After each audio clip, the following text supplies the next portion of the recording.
ولن تستطيعوا أن تعدلوا بين النساء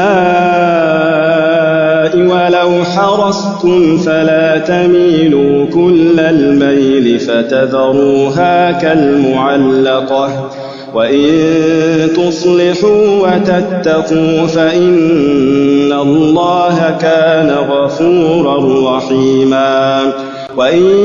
يتفرقا يغن الله كلا من سعته وكان الله واسعا حكيما ولله ما في السماوات وما في الأرض ولقد وصينا الذين أوتوا الكتاب من قبلكم وإياكم أن اتقوا الله وإن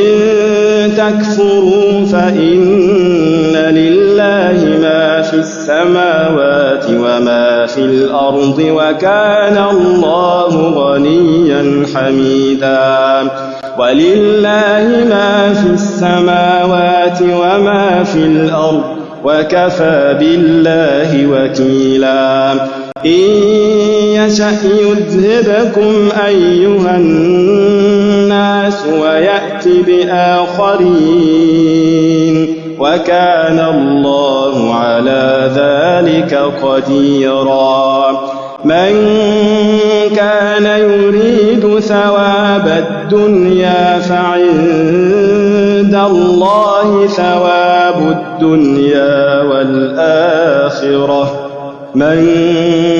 كان يريد ثواب الدنيا فعند الله ثواب الدنيا والآخرة وكان الله سميعا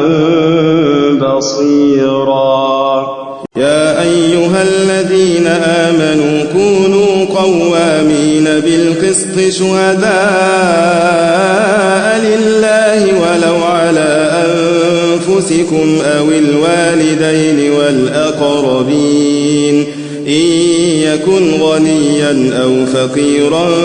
فالله أولى بهما فلا تتبعوا الهوى أن تعدلوا وإن تلووا أو تعرضوا فإن الله كان بما تعملون خبيرا يا أيها الذين آمنوا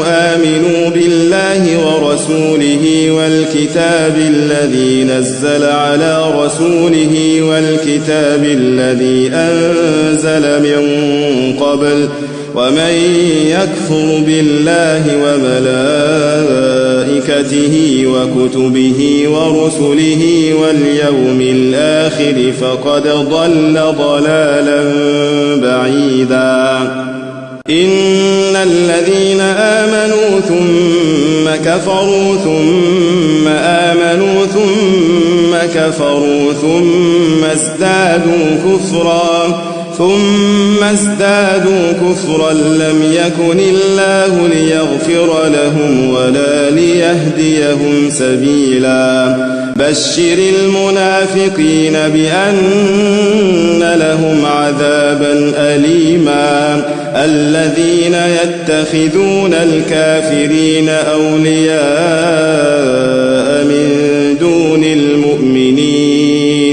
أيبتغون عندهم العزة فإن العزة لله جميعا وقد نزل عليكم في الكتاب أن إذا سمعتم آيات الله يكفر بها ويستهزأ بها فلا تقعدوا معهم حتى يخوضوا في حديث غيره إنكم إذا مثلهم إن الله جامع المنافقين والكافرين في جهنم جميعا